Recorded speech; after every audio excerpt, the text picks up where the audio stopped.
Hey YouTube, Untamed here. So today I want to talk about the newly announced Lexus GX550 and, well, Toyota announcing that the Land Cruiser is officially going to return to the United States. So we've always kind of known that. We always kind of had an idea that it was likely going to be the Prado version of it, not the 300 series that we find elsewhere around the world. So that will be the Prado. I'm pretty confident in saying that, and it'll likely match the same power plant that we're going to be getting in that brand new Lexus 550, right? So we're going to have that twin turbo V6, cracking that 349 horsepower, if my memory serves me right. So it's going to be a pretty incredible platform. And I got to tell you, we got a buggy feature. Okay, yeah. Buggy wanted me to put his truck right here too, so we can maybe chat about that in a minute as well. But back to the GX. I mean, I am blown away by how awesome that brand new GX550 looks. It looks fantastic. I love the fact too that it's still made out of the Toyota, or the Tahara plant, made in Japan. It's gonna have a ton of headspace, a headroom in it, and I think that's really incredible. I think that is really just a pivotal part of the GX in general, as well as the Land Cruiser. So it's something that I've noticed from watching the number of videos that were online for it. The question is, will I buy one of them? Probably, right? I mean, probably I'll want to get one still down the road a little bit.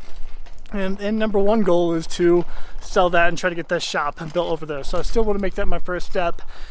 But I tell you what, it'll be super tempting to try to get one of them, although very difficult too, because everyone and their mother is going to go out and try to find one, try to buy one from Lexus, and unfortunately, dealers are already probably licking their chops to try to get a nice fat markup on them to try to take advantage of people, and they'll for sure get it, unfortunately, right out of the gate, which is the sad truth. But I'm very excited to get one eventually. Just don't know how soon it will be, especially considering how much the shop will end up costing to put that up. So very excited to get that. I'm curious to learn when the Land Cruiser Prado, when that next generation is going to be announced. It'll likely be for 2025 is what I would think, if Toyota is already doing their teasers for it. If it was 2024, I think we would have caught wind of it a little bit more by this point, but hopefully, I mean, who knows, maybe I'll be pleasantly surprised. But I think 2025 is going to be the more realistic timeline for it to actually hit the streets and hit the dealership lots. It also begs the question of the sixth generation 4Runner. So we think that is going to be on the lots come 2025 as well, with 2024 model year being the final year for the fifth generation 4Runner, and it would be really difficult too to pass that up from an investment standpoint, if you can even use the I word when buying vehicles, because at the end of the day they typically are all depreciating assets, right? But I think I could say with pretty high confidence, if you end up buying a fifth generation 4Runner TRD Pro in the TRD Pro exclusive color for the year, you're likely going to fare very well when it comes to resale down the road. So,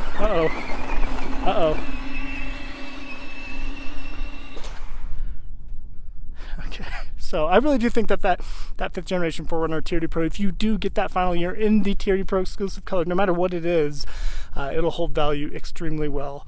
I mean, 4Runner TRD Pros already hold value extremely well, but if you were to get that last year of that fifth generation, that bulletproof combination, I don't know. There's very few gripes that I've ever heard about the fifth generation 4Runner.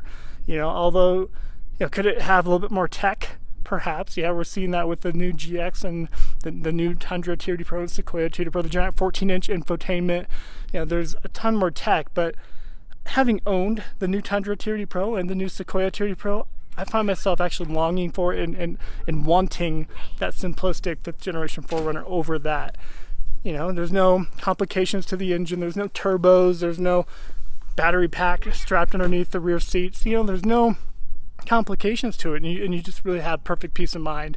It's going to last you a long time, even if you do get pretty poor gas mileage with it. So I'd be curious to know what your thoughts are. What would you like to see next on the channel? That 2024 Lexus GX550, or even an LX600 perhaps, now that they're starting to become a little bit more available, now that they've kind of been on the road for a while, or should I hold out, which honestly the timeline would probably make most sense for the Prado, that Land Cruiser Prado, the version that we're going to get eventually, because that allows me time to clear that and build a shop too. So, and formalize my dealership too. So let me know what your thoughts are. Let me know what you'd like to see, and I'd be curious to know what you're trying to shoot for. Are you trying to shoot for that, or you also have that 2024 Toyota Tacoma thrown in the mix too? That doesn't make our lives easy when it comes to making a choice out of all of them, because they're all incredible in their own right. So very tough choice for people who are Toyota fans in the next year or two. But yeah, I'm excited for it. Really excited to see what Toyota's bringing. Let me know what your thoughts are. Until next time.